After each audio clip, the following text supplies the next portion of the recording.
kalimatnya itu mengandung makna yang mendalam. Pilihan kata, pilihan susunan kalimat itu memiliki pesan-pesan yang mendalam, makna yang mendalam. Itu tidak diketahui kecuali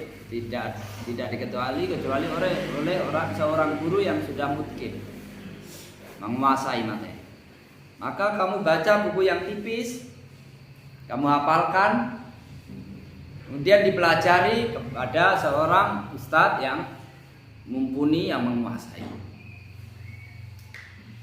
Harus ada yang dihafal. Nanti buku-buku yang besar itu akan menjabarkan buku yang tipis itu yang sudah kamu hafal.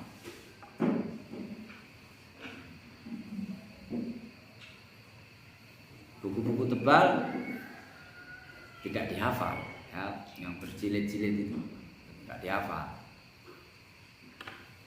Tapi kalau kamu sudah punya hafalan buku-buku yang tipis, yang buku-buku yang tebal itu mudah kamu menguasainya.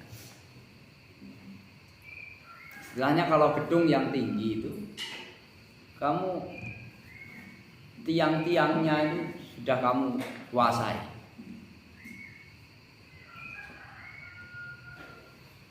Pondasinya, cocolan-cocolannya itu sudah kokoh, sehingga pernik-perniknya itu tidak hafal, kamu tetap kuasai.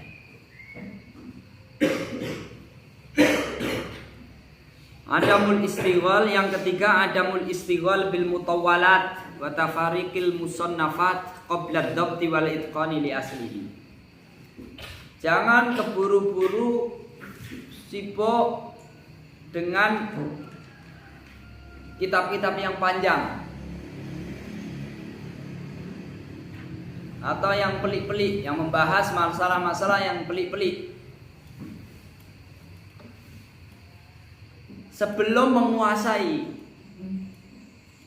secara tekun, secara kokoh pokok-pokoknya tadi, itu yang disebutkan di dalam mukhtasar buku-buku yang tipis yang mengandung pondasi dari masing-masing ilmu. Itu kamu hafalkan, kamu kuasai, baru nanti kamu masuk secara bertahap kepada cabang-cabangnya.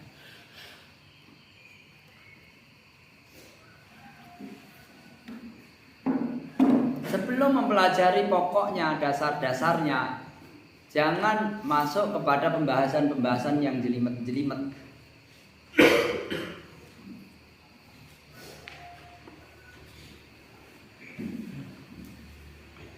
Yang keempat, la tantakil min mukhtasarin ila akhar fatal jar. Jangan ganti-ganti matan. Semua matan tidak ada yang lepas dari cacat atau kekurangan. Tapi kalau kamu nggak pakai itu, ya kamu nggak dapat apa-apa. Apa yang ada itu yang bisa kamu dapatkan, yang dikuasai oleh gurumu, khususnya yang dipilihkan oleh guru, oleh ustadzmu. Kamu akan memilihkan tasor itu. Kalau sudah memulai, sudah mengkaji, kemudian menentukan pilihan, nggak usah ganti-ganti. Itu membuat kamu nggak jenak. Ganti-ganti kitab, apalagi kitab belum khatam udah ganti lagi. Kamu ganti pasti ada kekurangannya juga. Katamkan lagi nanti kitab yang lain. Yang penting ustadz kamu yang ada itu menguasai. Menguasai itu kan bukan berarti terus kemudian tidak ada kelirunya.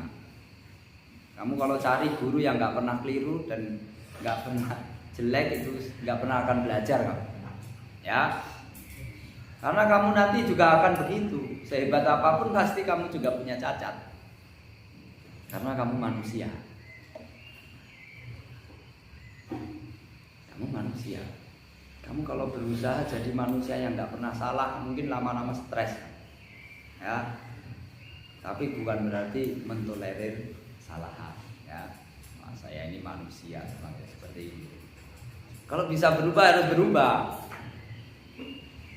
Hanya sejak awal harus diyakini kita sebesar apapun usaha kita untuk sempurna tidak akan bakal sempurna. Ya, makanya selalu kita memohon kepada Allah rahmat dan ampunan. Rahmat dan ampunan. Bukan berarti itu melemahkan usaha kita untuk menjauhi keburukan dan kesalahan. Ya, kalau kita sudah tahu bahwa manusia itu selalu cacat dan bakal selalu ada celahnya, jangan dijadikan alasan itu untuk melemahkan semangat untuk menjauhi kekurangan dan dosa.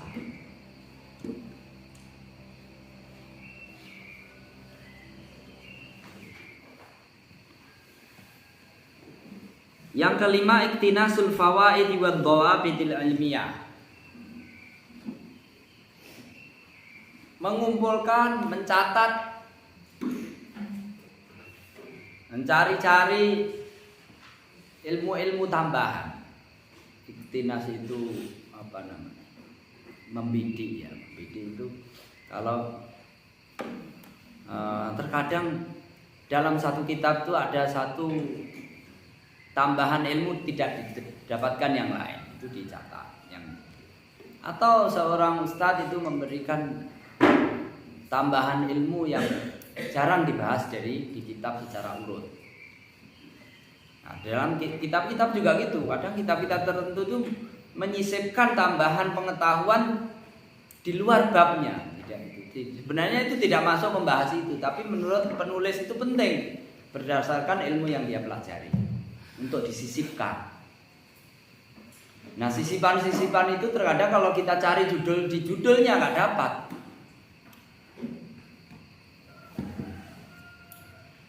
Seorang guru juga gitu kalau memberikan penjelasan. Ada sesuatu yang menurut masing-masing ustadz itu berpengaruh besar di dalam membantu kebaikan dirinya. Itu akan ditularkan kepada kamu. Itu terkadang disisipkan di situ. Itu berdasarkan pengalaman masing-masing. Dan itu akan lebih mempercepat kamu, mempermudah kamu daripada kamu coba-coba sendiri. Kamu coba-coba sendiri nanti babak belur. Ya kan? Setan itu sudah memasang perangkap di mana-mana. Seorang untuk ustadz itu ada perangkapnya sendiri. Untuk santri yang rajin ada perangkapnya sendiri. Untuk santri yang malas ada perangkapnya.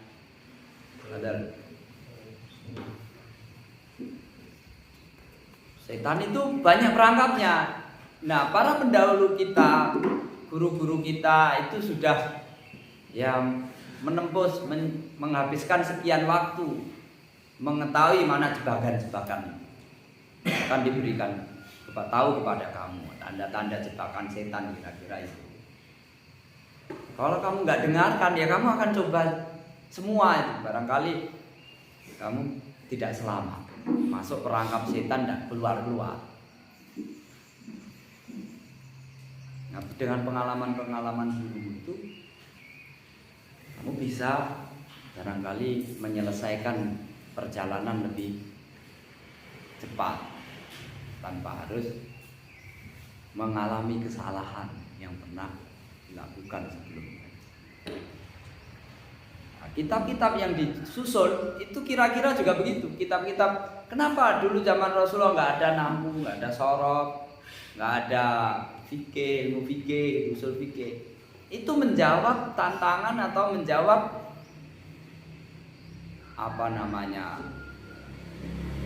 peluang penyimpangan yang terjadi pada setiap zaman.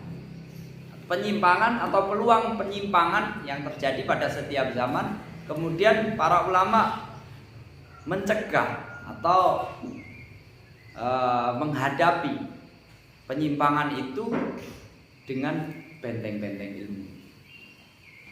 Penyimpangan itu tidak terjadi barangkali pada zaman Nabi. Seperti ilmu hadis, ya kan? Pada zaman sahabat awal-awal itu tidak ada. Kalau orang bilang Rasulullah bersabda begini, tidak ada. Kamu dengar sendiri atau dari mana kamu dengar?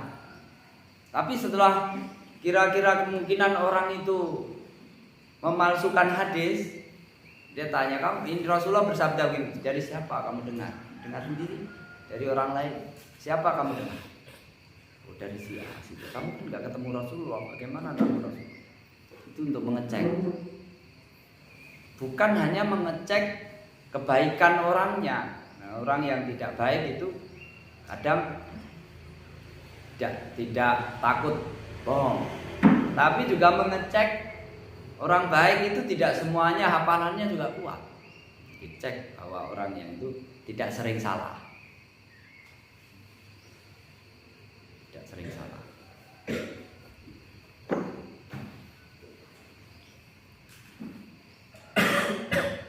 Terkadang para ulama itu, ada sebagian ulama itu dia diandalkan doanya karena dia orang baik. Tapi kalau ilmunya sering dipertanyakan karena sering keliru. Nah, kalau sedang mau doa butuh hajat, dia disuruh maju doa. Tapi kalau masalah ilmu kadang ada masih sering dipertanyakan, kenapa? Sering keliru.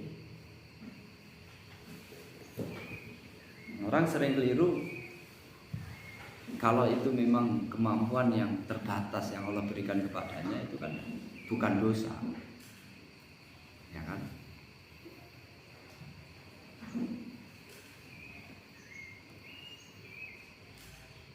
Yang keenam, jam'un nafsi lit talabi wa taraqi fihi mal ihtimami wa taharruqi lit tahsili wal bulughi lima fawqahu. Membulatkan hati untuk belajar. Sejak awal itu sudah saya mau belajar sungguh-sungguh. Itu di awal sudah harus ditanamkan.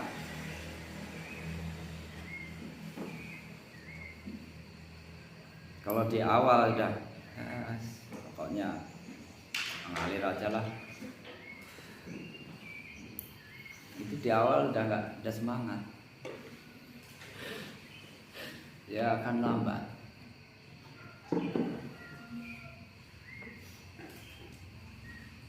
Membulatkan tekad untuk belajar.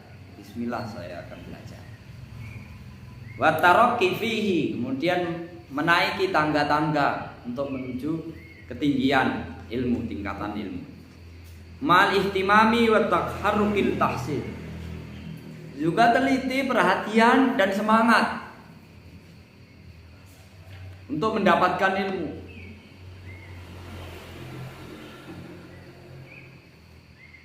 Wal bulughi lima fawqahu, semangat dan perhatian supaya dia terus mencapai tingkatan selanjutnya.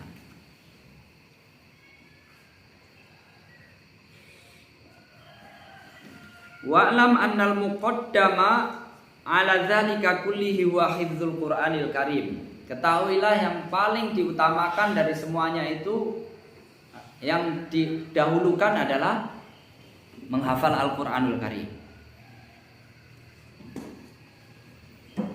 Wa dawamu murajaatihi hatta yathbuta, dan terus tidak bosan-bosan untuk mengulangi murajaah, mengulang hafalan sampai dia kokoh hafalannya. Wa ammal khalatu fi ta'limi baina ilmaini fa aktsar, boleh enggak kita mencampur dua pelajaran sekaligus atau lebih, sekali belajar beberapa materi pelajaran. Fa hadza yakhtalifu bi ikhtilafil muta'allimina fil fahmi wan nasab. Ini beda-beda kemampuan seorang anak. Konon kalau Imam Nawawi itu sehari dia 12 mata pelajaran dia belajar. Sehari.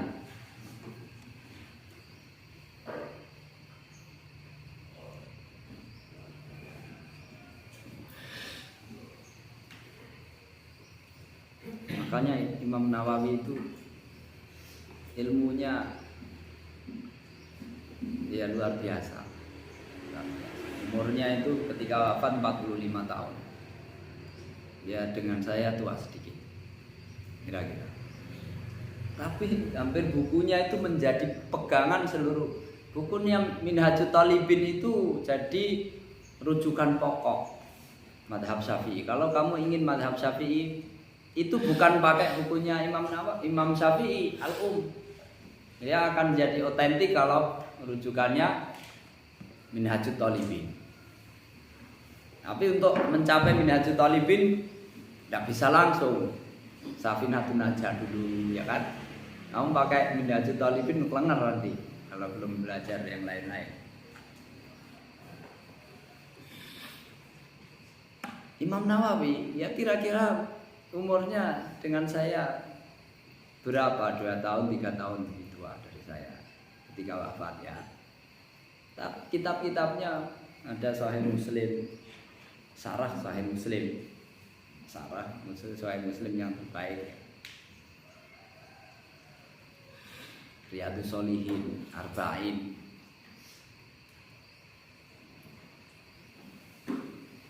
Konon termasuk telat Imam Nawawi belajarnya daripada yang lain. Yang lain mungkin sejak kecil dah hafal Quran. Tapi itulah Allah memberikan keutamaan pada siapa saja yang dikehendaki. Dan banyak karomahnya Imam Nawawi. Konon Imam Nawawi tidak pernah tidur sampai terlentang. Ya dia duduk belajar, ngaji. Kalau ngantuk ya dia tidur sambil duduk. Mungkin kalau kamu di sini sambil tidur nih ikutan Imam Nawawi ya. Kalau di kamarnya tak ikut siapa? Nggak tidur aja.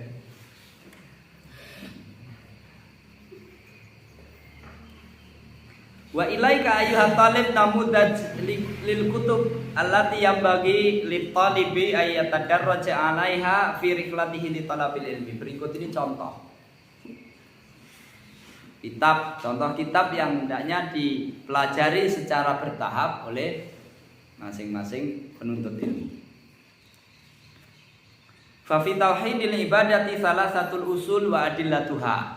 Masalah tentang pelajaran tauhid pertama dari salah satu usul wa adillatuha, kemudian wal qawaidul arba, kemudian al qawaidul arba, kemudian kasfus syubhat, summa kitab tauhid, arba'atuha li Syekh Muhammad bin Abdul Wahhab.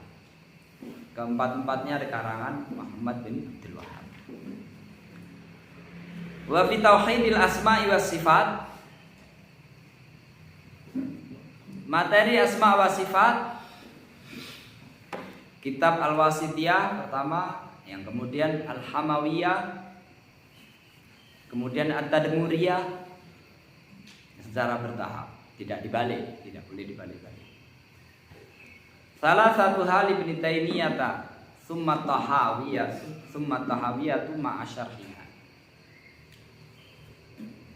Kemudian setelah 3 kitabnya Ibnu Taimiyah itu baru kitab At-Tahawiyah bersama syarah. Wa fin nahwi, dan pelajaran nahwu pertama adalah Al-Ajurumiyah, tsumma Alfiyah Ibnu Malik ma'a syarhiha li Ibnu Aqil. Jurumiyah, kemudian Alfiyah Ibnu Malik, kemudian Ibnu Aqil. Wa fil hadis beda dengan ilmu hadis, dengan mustalah hadis. Dalam hadis belajar arba'in dulu, al-arba'un an-nawawiyah, summa umdatul ahkam lil Maqdisi, summa bulughul maram li Ibnu Hajar.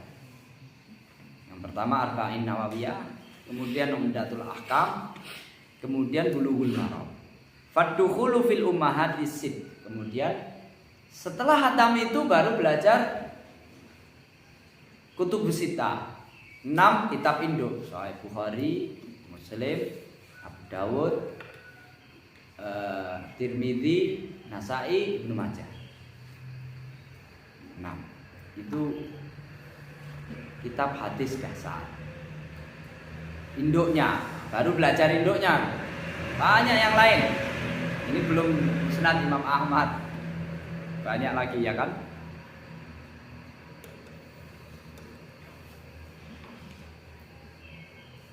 Tapi paling enggak kalau mau belajar hadis itu induknya ya 6 itu. Kalau kamu udah belajar 6 itu tidak terlalu banyak hadis yang tidak kamu ketahui. Meskipun kitab-kitab hadis itu banyak, sangat banyak.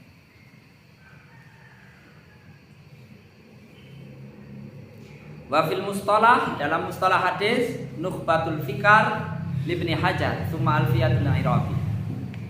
Dalam pelajaran mustalah hadis itu nukhbatul fikar Ibnu Hajar, kemudian alfiyah al-Iraqi. Wa fil fiqh, pelajaran fikihnya adalah adabul masyi ila shalat li Syekh Muhammad bin Abdul Wahhab. Adabul masyi ila shalat pertama. Tsumma zadul mustaqni lil Hijawi, kemudian zadul mustaqni. Au umdatul fiqhi, tsumma al muqni lil khilaf al madhhabi, fal mughni lil khilaf al ani. Pertama setelah adabul masyi ila shalat, kemudian zadul mustaqni, kemudian umdatul fiqh. Itu satu madhab, itu diambil satu pendapat atau dua, satu pendapat. Kemudian al muqni itu satu madhab, tapi perbedaan pendapat di kalangan madhab, masih satu madhab. Kemudian al-mughni itu perbedaan antar madhab. Satu madhab itu banyak pendapatnya. Lalu setelah itu belajar. Kalau langsung belajar al-mughni mungkin tidak banyak manfaatnya bagi pemula. Salah satu hal Ibnu Qudamah rahimahullah ta'ala. Ketiga-tiganya karangan Ibnu Qudamah. Wa fil usul, dalam usul fikih, al-waraqat lil Juwaini tsumma raudatun nazir li Ibnu Qudamah. Al-waraqat karangan Imam Al-Juwaini, kemudian raudatun nazir karangan Ibnu Qudamah. Wa fil faraidir rahabiyati lir rahabi, kurang bak itu ya, tambah. Dalam faraid ada ar-rahabi. Wa fi sirati mukhtasarus sirah li Muhammad ibn Abdul Wahhab. Tsumma sirat ibn Hisham. Mukhtasar sirah Muhammad bin Abdul Wahhab, kemudian sirah ibn Hisham, wa kadza Zadul Ma'ad li Ibnul Qayyim. Zadul Ma'ad. Wa fi lisanil Arab, dalam masalah bahasa Arab, al-inayatu bil ash'ar. Ya, mempelajari syair-syair. Kal mu'allaqatus sab', seperti al mu'allaqatus sab' wal murur alal qamus lil Fairuz Abadi. Juga membaca sekilas kitab kamus yang ditulis Fairuz Abadi. Wa hakadza fi marahil litulab. Demikian kira-kira semuanya dalam pelajaran apapun ada tingkatannya, ada kitabnya secara bertahap. Di sini adalah madhab Hambali, makanya diberi catatan kaki. Itu kita baca sekilas. Wa hadza wa yumkinu li ashabil madhhab Syafi'i al-audatu ila matnil ghaya wat taqrib. Ini adalah madhab Hambali. Adapun bagi para penganut madhab Syafi'i, maka bisa menggunakan yang pertama adalah matnul ghaya wat taqrib, matan Abu Suja, li Abi Suja. Tsumma syarhuhu, kemudian sarahnya Fathul Qarib, Fathul Mujib al-Qarib, al-Qaribul Mujib, li Ibnu Qasim, atau Kifayatul Akhyar, atau pakai Kifayatul Akhyar. Tsumma Fathul Mu'in li syarhi Qurratil Ain, kemudian Fathul Mu'in lil Malibari, tsumma al-Minhaj lin-Nawawi, kemudian Minhajut Talibin karangan Imam An-Nawawi, wa lahu iddatu syuruh, ada beberapa syarah minhajnya Imam Nawawi, minha Asy-Syirajul Wahhab dan Mughnil Muhtaj dan lain-lain. Fahadhihi hiya asalatut talab. Nah, yang seperti inilah sebenarnya cara belajar yang sesungguhnya, bertahap di masing-masing materi pelajarannya. Dan masing-masing materi pelajaran yang sudah baku itu para ulama sudah membuat sudah membuat kitab-kitabnya. Bagi pemula ada kitabnya, bagi tingkat lanjutan ada.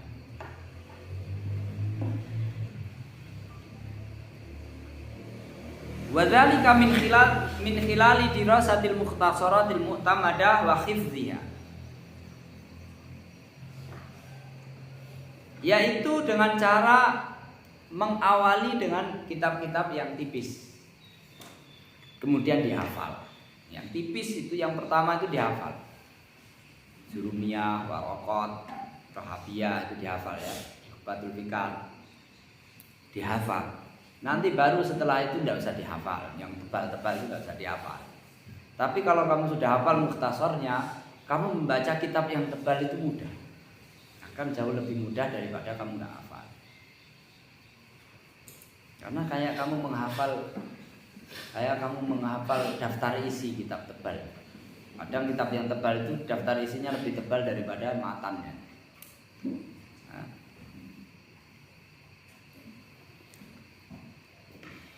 La alal i'timad alal fahmi fahsib. Bukan hanya mengandalkan pemahaman. Untuk kitab matan yang kecil bukan hanya dipahami saja, dipahami dan dihafal. Untuk matan. Fala budda minal amrayni ma'an. Maka harus dua-duanya, paham dan hafal, khususnya untuk kitab yang mukhtasar. Wala budda min khuluwi talqin minaz zaghwal wasyawaib wal kadif sayran ala manhajis salaf.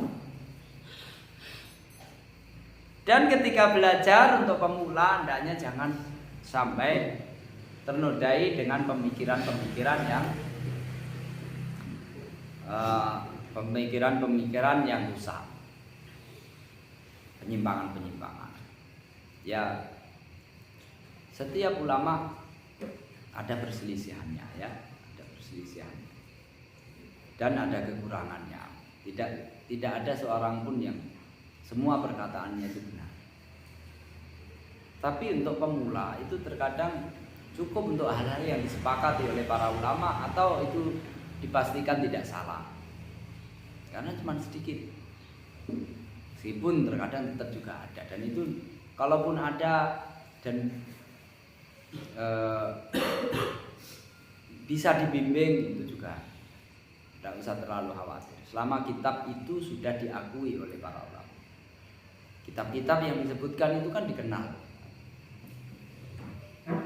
Kecuali kitab yang nggak dikenal, ini mentang-mentang tipis ya jelas siapa yang dari mana asal usulnya. Itu bukan asal tipis.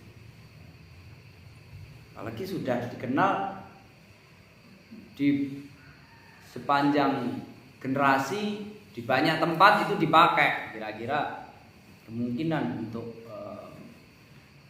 mengandung ajaran-ajaran yang aneh-aneh itu kecil. Talaqil ilma anil asyakh, mengambil ilmu itu dari syekh, dari ustadz, dari guru.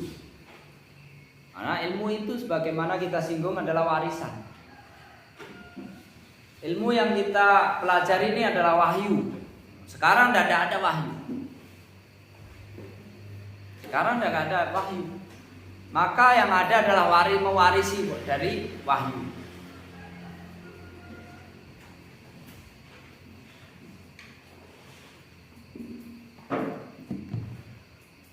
Tariqatut talqini wa talaqi anil asatid itu dikasih titik satu ya.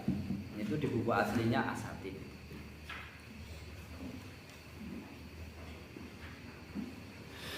Wal akhdhu min afwahir rijal. Cara belajar adalah mengambil ilmu dari para ustadz. Wal akhdhu min afwahir rijal, mengambil dari mulut para tokoh, langsung belajar dari mulut, bukan dari sekedar kitab. Seorang ustadz itu terkadang ucapannya itu lebih berkesan daripada bacaan yang tertulis di dalam kitab. Makanya Syekh Abdul Azam itu mengatakan Orang belajar dari kitab itu hanya menambah wawasan. La naqulu tatarabbaw walladzina tasaqqafu 'alal awwal. Kata dia, qallama wajadna fihim akhlaqul ulama. Dikata Syekh Abdul Hasan. Orang yang mengambil wawasan dari kitab jarang sekali kami dapatkan dia punya akhlaknya para ulama. Satana bainal ladzina tarabbau 'alal ulama wa bainal ladzina tafaqqahu 'alal ulama. Berbeda antara orang yang mengambil thaqafah dari kitab dengan orang yang mengambil tarbiyah dari orang.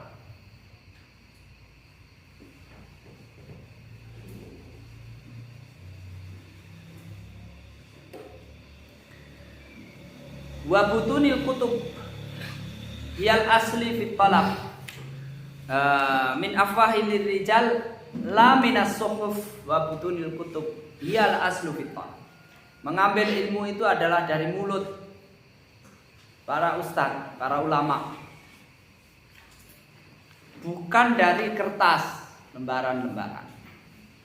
Kamu bisa beli sendiri, bisa ngeprint sendiri. Mungkin kamu bisa secara teori, tapi harus kamu perhatikan. Kamu belajar itu bukan mencari teori, tapi belajar itu bagaimana memperbaiki perilaku. Intinya sebenarnya itu perilaku kepada siapa saja. Memperbaiki sikap, memperbaiki perasaan, memperbaiki cara pandang. Itu intinya. Nanti mungkin akan disinggung bahwa orang belajar pada saya itu pertama kali belajar adab. Ilmu itu tambahan. Makanya sebagian ulama mengatakan nahnu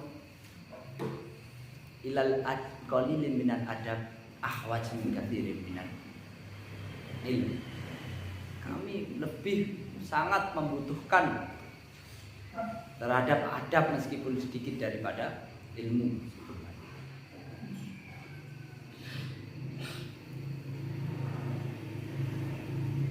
Ibnu Mubarak mengatakan makasna isrina aman bitalabil ilmi wa thalathina aman bitalabil adab. Kami menghabiskan waktu 20 tahun belajar ilmu, 30 tahun belajar adab. 20 tahun belajar ilmu. Kita belajar 6 tahun aja udah kelengar ya. 6 tahun udah belajar terus.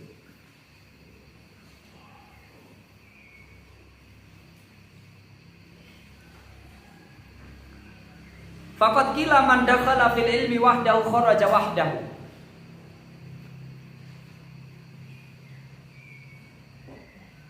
Maka dikatakan siapa yang masuk mencari ilmu sendirian tanpa bantuan ustadz, maka dia akan keluar sendirian, nggak bawa apa-apa. Idzil ilmu sunnah, karena ilmu itu adalah produk. Wa kullu sunnatin tahtaju ila sani. Setiap produk itu harus ada yang memproduksi. Harus ada yang membuat kerajinan ya. Harus ada yang pengrajinnya siapa? Kamu kalau mencetak diri kamu sendiri, kemungkinan akan lebih banyak kelirunya daripada benar.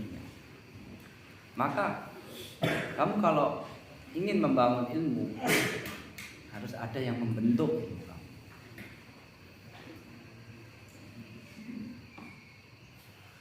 Fala budda idzan li ta'allumiha min muallimihal hadith. Maka harus belajar kepada seorang pengajar yang piawai. Wa dalilu ala dzalika anna alafat tarajimi wasairi ala madarijit tarikh mashhunatun bitasmiyati syuyukhi wa talamidi wa mustaqillun min dzalika wa mustakthirun. Buktinya bahwa Kalau kita membaca biografi para ulama itu semua di sepanjang sejarah mesti disebutkan si fulan, siapa gurunya, siapa muridnya. Kalau ada mencatat biografi ulama, nanti disebutkan siapa gurunya, siapa muridnya. Ada yang banyak, ada yang sedikit. Semakin banyak semakin bagus. Meskipun itu tidak pasti ya, artinya tidak selalu. Karena ada orang-orang yang mundur, kadang gurunya satu tapi adabnya bagus, satu itu tidak pindah-pindah. Imam Syafi'i itu selama Imam Malik masih hidup dia belajar sama Imam sampai meninggal, menungguin ustadznya itu sampai meninggal, nggak pindah-pindah. Kita 6 tahun aja udah, kalau nggak pindah susah ya. Tidak dapat pengalaman.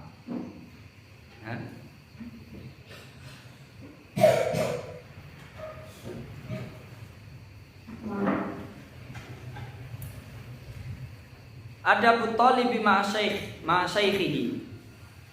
Yang ketiga adalah adab terhadap syekhnya.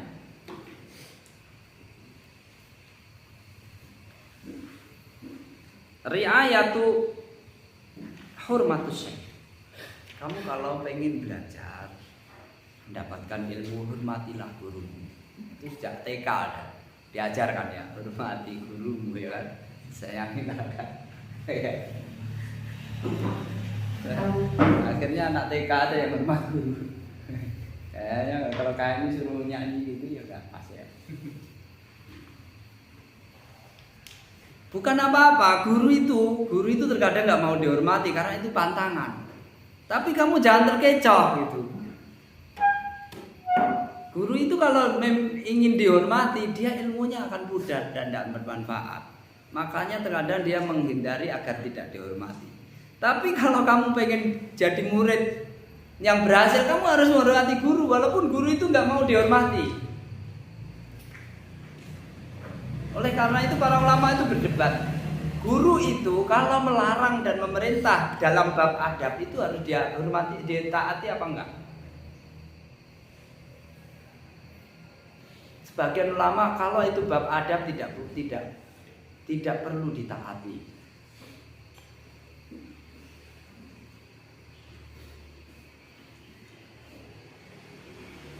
Misalkan dalilnya begini, Rasulullah itu memerintahkan, misalkan seorang guru tidak mau dihormati, apakah kamu maksudnya dihormati itu dalam bentuk simbol ya? Sebagian guru tidak mau dicium tangannya, apakah itu harus kamu hormati?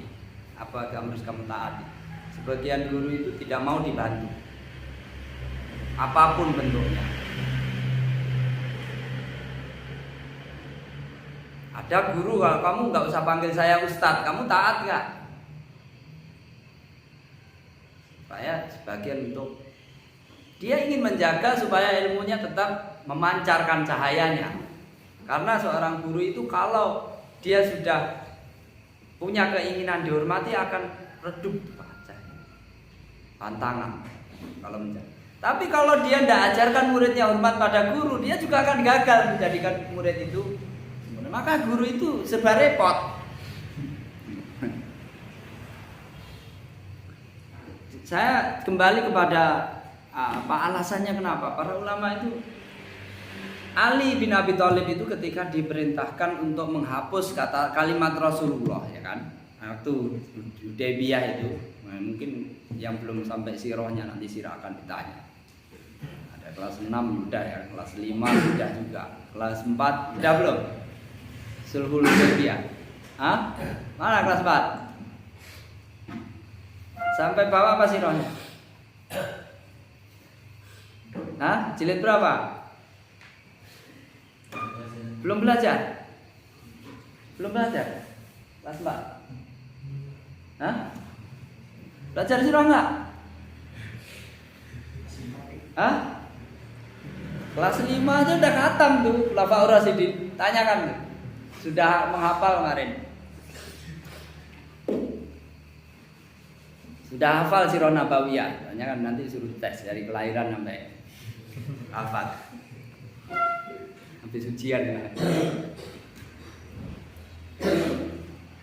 Itu dalam Sulhul Hudaybiyah itu orang Quraisy nggak mau mengatakan ini yang disepakati Muhammad Rasulullah Muhammad dengan orang Quraisy. Orang Quraisy mengatakan tidak mau kalau ada kata Rasulullah. Kalau kami percaya kamu Rasulullah, kami akan membanggakan. Maka sebutkan Muhammad bin Abdullah. Hapus kata Rasulullah. Kata Rasulullah yang menulis Ali. Ali, mana itu kata Rasulullah dihapus. Ali nggak mau. Masa disuruh Rasulullah nggak mau? Apa nggak kafir? Hah? Patut nggak orang disuruh Rasulullah itu dia nggak mau? Kalau disuruh Ustaz nggak mau nggak kafir? Hah? Para ulama memberikan alasan ini bab adab. Bab adab itu Rasulullah tawadhu dia. Memang dia Rasulullah, kamu kalau nggak mau kafir. Memang orang Quraisy sudah kafir ya kan. Tapi nanti itu bapaknya Abu Jandal itu kan siapa namanya? Yang menulis itu. Akhirnya nanti masuk Islam juga dia. Kenapa Ali itu tidak mau? Ternyata Rasulullah sudah mana? Yang tulisannya Rasulullah mana? Saya hapus sendiri.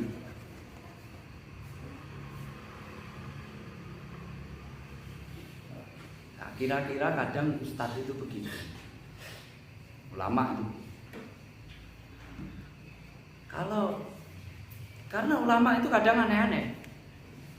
Nanti kalau misalkan ya ada yang mau haji atau mau ikut berangkat perang, kan orang mau ikut halakohnya Ustaz. Sekarang kalau umroh aja ya, ustadznya itu kadang jadi ini pas kebetulan ustadz kita jadi pembimbing umroh, banyak yang semangat kalau muridnya sama pembimbingnya ustadznya ya kan. Tapi kalau ulama dulu ada yang mensyaratkan kalau nanti saya ikut jadi kelompok saya, tidak ada yang boleh masak kecuali saya. Yang menyuci piring, nyiapkan makannya dia. Kalau mau ikut saya harus ikuti peraturan itu. Kamu akan sebab pakai masa kita ustadznya kerja gitu, kita bangun tidur udah ada makanan. Itu kita syukuri apa kita apa? Alhamdulillah saya bagus ya kan. Kayak ini aja gitu. Itu songong itu namanya ya kan. Tapi kita ingin dapat bimbingan dari orang yang kita percaya imannya. Itu kita serba salah gitu. Selain ustadz itu juga serba salah. Serba salah itu satu sisi dia harus mempertahankan supaya tidak cari gengsi. Tapi satu sisi dia harus mengajarkan adab kepada kamu. Kadang kalau kamu belajar itu nggak semangat, itu tidur itu ya. Itu satu sisi kalau saya ingat biar tidak terlalu sombong ya, biar aja tidur ya. Muridnya guru itu kadang kalau yang dengarkan banyak semangat sambil ngomong gitu, jadi kadang ada perasaan apa namanya ujub dan itu pantangan.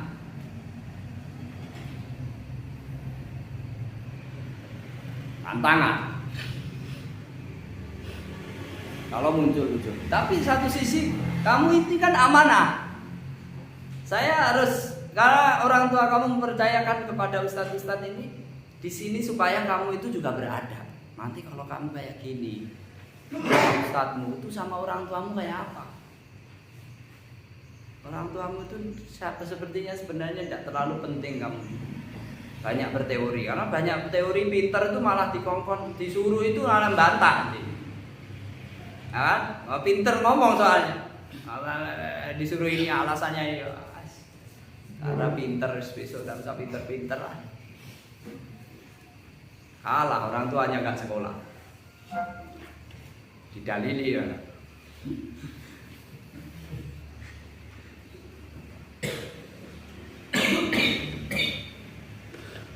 Sama orang tuanya. Ya Allah. Mungkin ya kalaupun kamu di sini kayak tidak semangat sama ustadzmu ya. Kalau di rumah itu, kalau kamu nggak hormat orang tuamu mungkin habis itu. Akhirat kamu habis. Belajar sama syekh itu kan di sini disebutkan sangat penting ya daripada belajar dari kitab.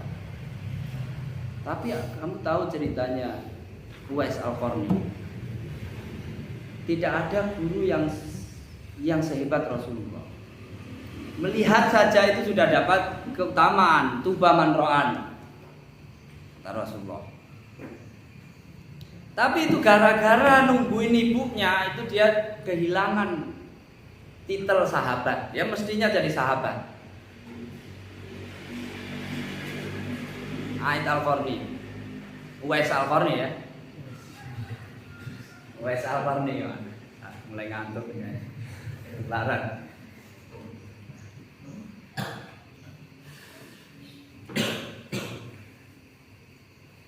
Hadir mengorbankan, hadir dalam pengajian Rasulullah hanya gara-gara ngupain ibunya. Tapi Rasulullah ingatkan.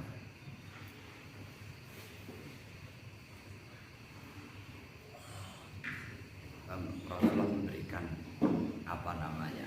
penghargaan atas itu. Tentunya dari Allah Subhanahu Wa Taala. Pesan pada Umar, nanti kalau ada orang namanya Uwais Al-Qarni, kalau bisa kamu minta dia mintakan. Kamu mintakan ampun buat kamu. Padahal Umar bin Khattab itu asramu basyarin bil jannah, orang terbaik setelah Abu Bakar. Abu Bakar orang terbaik setelah Rasulullah. Ya kan? Ini orang kalau dibilang junior ya kan. Saya sudah ustaz, ya masih belum masuk pondok. Ya kan? Umar bin Khattab masuk Islam, dia belum tahu Islam. Adalah sabiqunal awwalun dan seterusnya, tapi tetap ada keutamaan yang dimiliki gara-gara itu. Maka penting belajar dengan adab. Belajar. Kamu belajar itu bukan hanya mencari ilmu. Kamu bagaimana memperbaiki perilaku. Salah satu yang paling penting adalah ilmu. Tapi kalau ilmu itu tidak merubah perilaku kamu, maka itu tidak ada manfaatnya. Ya manfaatnya untuk debat orang tua kalau menghindari perintah itu ya kan. Itu bukan manfaat, bencana ya. Kalau udah pinter disuruh bisa bantah. Kalau nggak disekolahin disuruh nggak bisa bantah ya. Gitu. Santri kalau melanggar juga gitu. Melanggar itu kalau printer dia bisa bantah alasannya. Ustaznya sampai bingung. Salah apa bener sih ini? Nah, akhirnya diadu sama orang tua. Anak itu melanggar dihukum. Anaknya lapor sama orang tuanya. Dengan laporan udah dipelintir-pelintir. Nah, akhirnya ya Allah kasihan. Ya pengalaman soalnya. Kalau di Putri itu karena ya pengurusnya juga Putri itu hampir setiap tahun itu pengurus pesantren itu nangis. Kalau jadi ketua kesantrian siap-siap nangis. Yang paling berat itu yang menghadapi orang tua. Itu yang gara-gara santri itu kadang. Gara santri orang tua itu kalah mana soalnya. Anak kalah Pak Ustaz. Kalau orang tua itu kalah itu bukan apa-apa. Saking orang tua semakin besar sayang sama anaknya, semakin kalah dia. Makanya kalau di rumah itu anak yang paling kecil itu yang menjadi raja. Namanya dia paling besar kasih sayang. Liyakun shaykhuka wa muallimuka mahallu ijlalin minka wa taqdirin wa talattufin. Hendaknya syekh dan guru kamu itu menjadi orang yang kamu hormati. Kamu wa talatufin, lemah lembut. Kamu lemah lembut. Fata'adab fi julusika ma'ahu. Jagalah adabmu ketika kamu duduk di hadapannya. Konon Imam An-Nakhai, Suraik Imam. Itu anak Khalifah Al-Mahdi datang pengen ngaji. Tanya tentang hadis, dia nanyanya sambil bersandar saja, sambil bersandar ini. Tanya pada saya, tidak digubris sama Imam Nakhai. Tidak didengar apa yang dia. Kamu nggak menghormati anak khalifah. Saya bukan tidak menghormati anak khalifah, tapi ilmu itu lebih penting untuk saya selamatkan kehormatannya. Hah? Ilmu itu dari siapapun harus kamu hormati, bukan menghormati imamnya. Ini mungkin kalau orang nggak terjaga hatinya, nggak terlatih hatinya, ini orang kok sombong sekali, Ustadz kok kayak gitu. Rasulullah aja dilempari batu aja masih bisa ngasih jawaban ya kan, bukan hanya nggak dihormati. Itu babnya panjang. Tapi kamu jangan ikut-ikutan orang Quraisy ya kan. Nah, saya lempari Ustadz saya belum saya lempari batu kayak orang Quraisy. Ustadz ini masih enak, tidak saya bilang orang gila. Kamu mau ikutan orang Quraisy? Ada dalilnya Ustadz. Kalah Ustadz. Ada dalilnya. Wa tahadduts ilahi, berbicara kepada Ustadz itu ada caranya.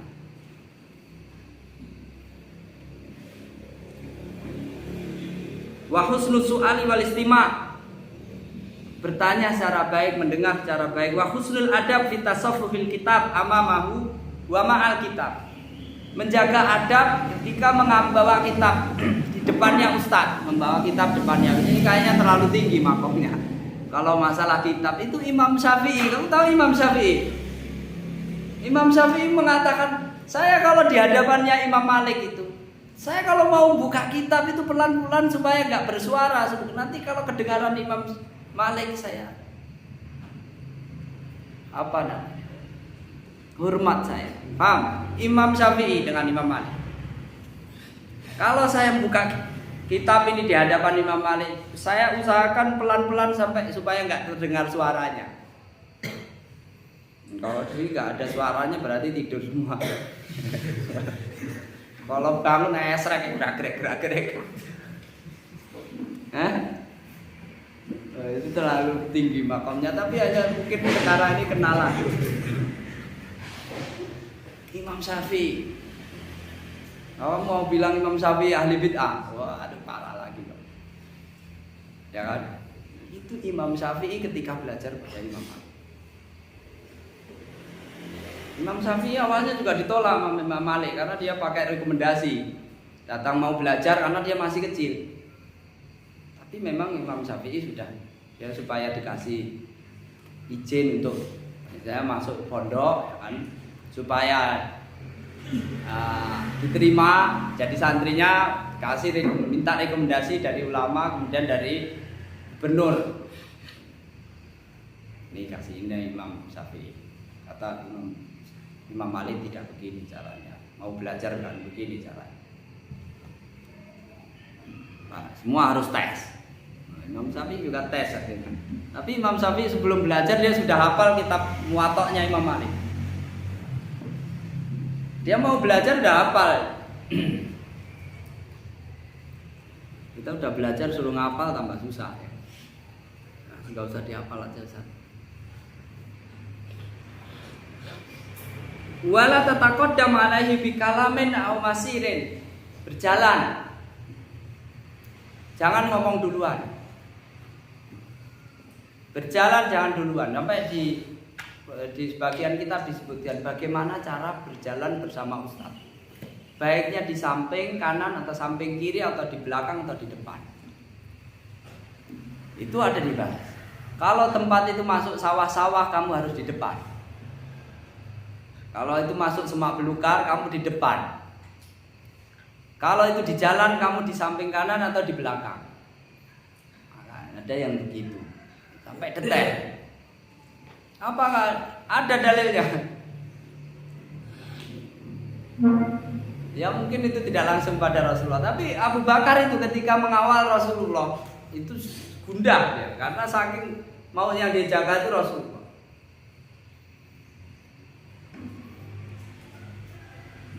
Saking senangnya, jadi Imam Abu Bakar itu saking senangnya mengawal Rasulullah itu sampai menangis, Sampai Bunda Aisyah mengatakan, saya baru tahu orang senang itu sampai nangis. Kalau kita senang kan ketawa ya, semakin senang semakin terbahak-bahak. Ini senang sampai nangis. Senangnya nangis itu bukan mendapatkan mungkin bagi kita kenikmatan ya. Itu mendapatkan jatah yang kira-kira kalau menjaga Rasulullah itu nyawanya dihargai 100 ekor unta. Jadi buronan. Jadi buronan itu sebuah kenikmatan yang besar karena itu sebagai tumbal dari kehormatannya dengan Rasulullah. Ketika mengawal Rasulullah itu sekali dia di depan, sekali di samping, sekali di samping. Rasulullah lihat, kamu ini kenapa Abu Bakar kok kayak kadang di depan, kadang di belakang. Saya kalau ingat ada orang yang mencegat di depan saya tuh di depan Rasulullah. Tapi ketika di depan saya ingat jangan-jangan ada yang mengejar di belakang saya ke belakang. Itu jadi kayak bingung. Orang beradab itu kadang-kadang saking hormat karena kecintaannya kepada guru itu terkadang ya tidak bisa diukur dengan aturan. Jadi kelihatan aneh. Tapi itu harus kita ekspresikan. Kalau kita tidak punya kecintaan dengan sesuatu tidak ada ekspresinya itu mungkin dusta.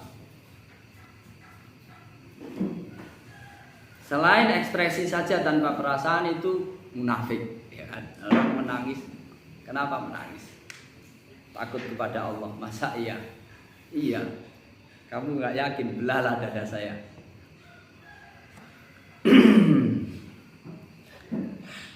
Au iktaril kalami indahu, banyak ngobrol di depannya.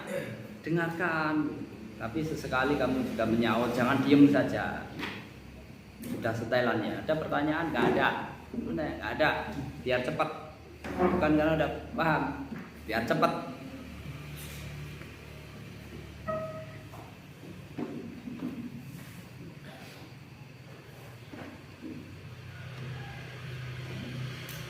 Awil mudakhalati asna hadithi, atau menyela-nyela kalau berbicara. Wadarsihi tabla bikalamin minka au ilhahin alaihi fi jawab, dengan atau terlalu memaksa kalau bertanya, memaksa jawaban ya. Mutajaniban al-iktsar minas su'al, menghindari jangan terlalu banyak bertanya, kecuali kalau syekhnya suka ditanya. Kalau kelihatan banyak bertanya terus kelihatan kamu malas untuk berpikir, orang dikit-dikit bertanya padahal sudah, kalau sedikit berpikir itu sudah penjelasan itu mencakup dari apa yang dia tanyakan. Khosatan ma'a kasratin nas, khususnya kalau yang ikut pengajian atau kelas itu banyak, karena akan mengganggu yang lain. Yang lain sudah paham, kamu tidur bangun-bangun nanya, tidur juga jangan langsung nanya. Tadi sudah dijelasin, tadi tidur.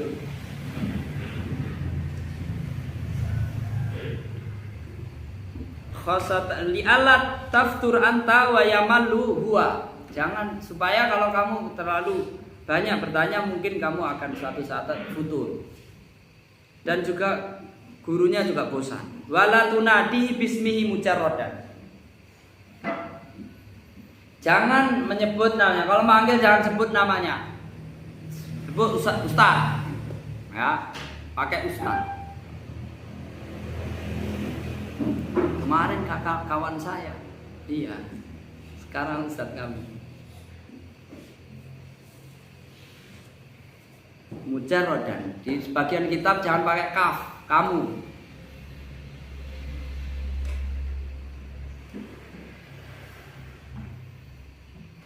Balkul ya syekhona au ustaduna au ustadana. Katakan ustaz, syekh, wala tunadi min ba'dihi min bu'din min ghairi ittirarin. Jangan manggil dari jauh. Ustaz. Kamu kalau perlu ada itu dekati ustaz. Ya. Kecuali kalau kepepet ya. Tapi ya, kalau di kitab yang lain disebutkan adab di apa namanya, di asrama nggak boleh manggil dari bawah ke atas ke bawah. Itu adab. Wal tazim tauqirul majlis. Ya, hormatilah majlis. Ini majlis yang mulia. Majlis yang mulia. Dia juga akan mulia. Kamu tidak memuliakan sesuatu yang mulia akan terhina. Wa idhari surur minad dars wal ifadah bihi. Menampakkan sikap senang dengan pelajaran. Kalau kita pelajaran itu kelihatan senang. Jangan dia sekarang masuk ya langsung merengut. Masuk pun sambil merengut. Lihatnya ustadznya sambil dipentel lagi biar cepet. Ya kan? Kalau nanti kita tidur aja nanti ustadz biar cepet tutup selesai. Kalau kita kelihatan senang nanti molor nanti. Ada pertanyaan? Nggak ada. Tidak apa-apa. Biar cepat. Itu bukan adab orang cari ilmu, ya kan?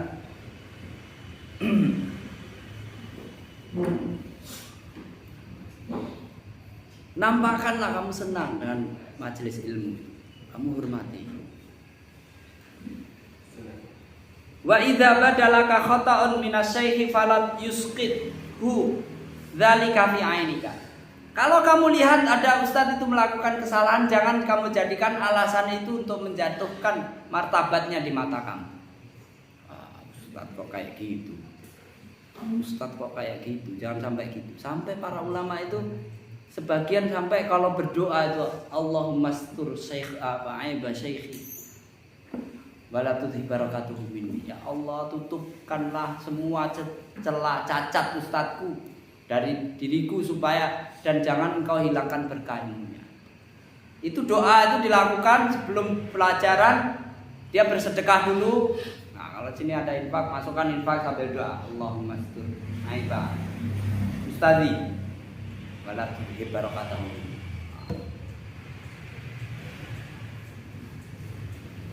Sedekah lagi yang ngurus iuran yang wajib aja masih belum kelar ya.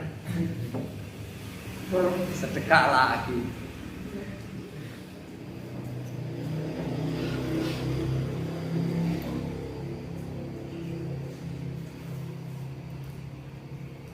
Fa innahu sababun li khidmatika min ilmihi. Karena kalau kamu dengan melihat ayat gurumu kamu kemudian merendahkan dia, kehormatanmu berkurang padanya, penghormatan kamu berkurang padanya. Itu akan menjadi penyebab kamu kurang mendapatkan ilmu secara baik, tidak lancar.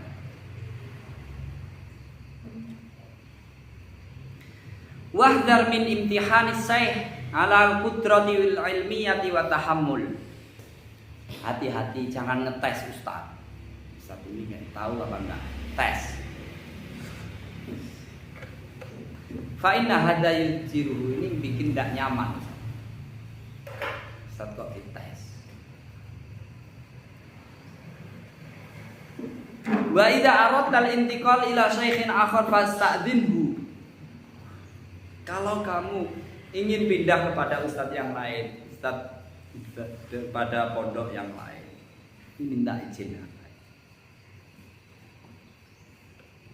Fasta'dzinhu bidzalika wa a'limhu. Kasih tahu dia li'annahu biqadri ri'ayati hurmatihi. Karena kalau kamu enggak melakukan seperti itu seolah-olah kamu buang muka padanya. Nah, suka. Kamu pergi tanpa pamit, pergi itu seolah-olah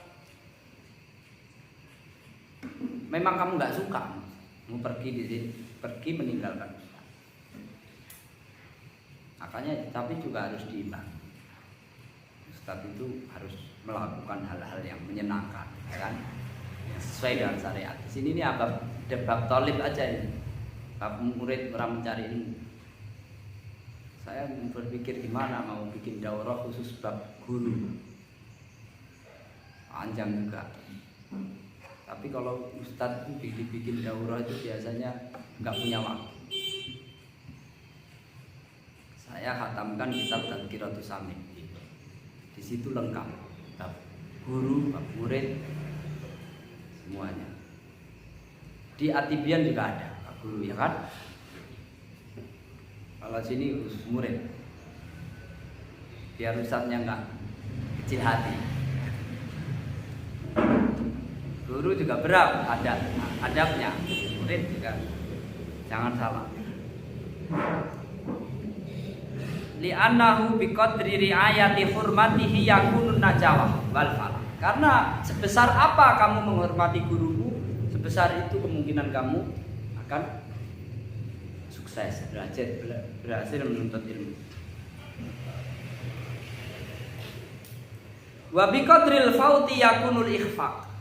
Dan semakin berkurang penghormatanmu kepada guru, jagaan guru, apalagi guru, ustadz menghukum santri, akhirnya santri enggak gerundel, dongkol, kawan-kawannya ikut-ikutan, ustadz ini enggak ada yang nilai ustadz. Padahal kalau diadab itu, kalau ada orang itu menggunjing ustadzmu, kamu harus lawan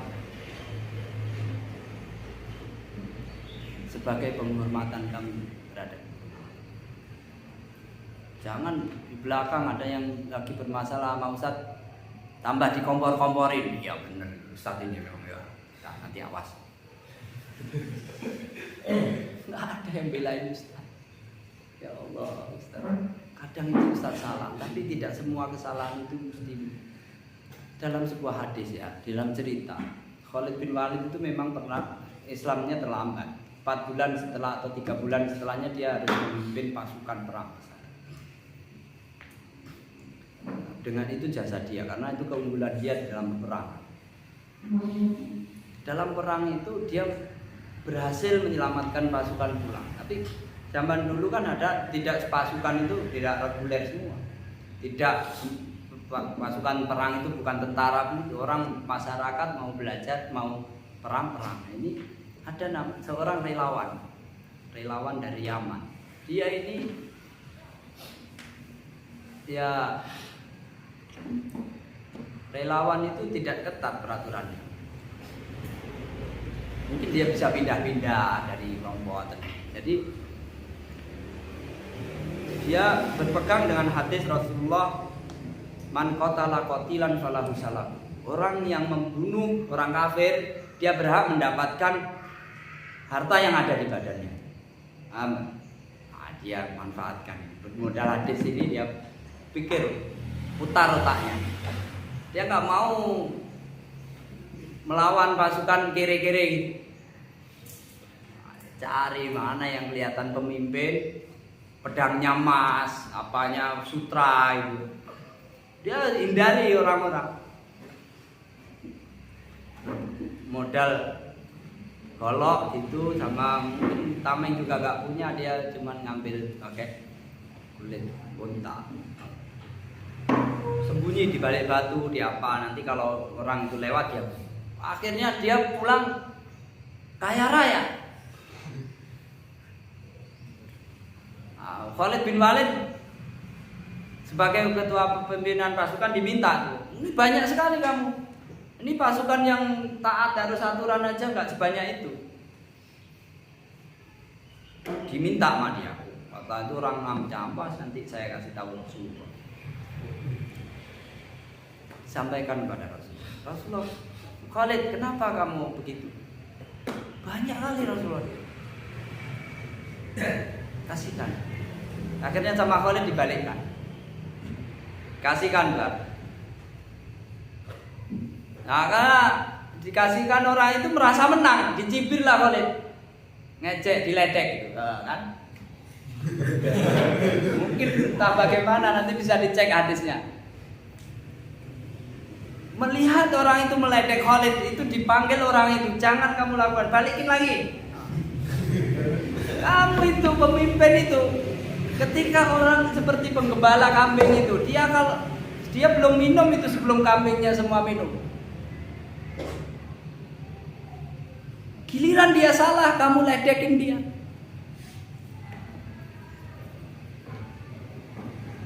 Emang ustaz-ustaz itu ada salahnya, tapi kamu perhatikan, bagaimanapun susah, kamu jadi ustaz belum tentu kuat. Ya kan, apalagi murid-muridnya kayak kamu.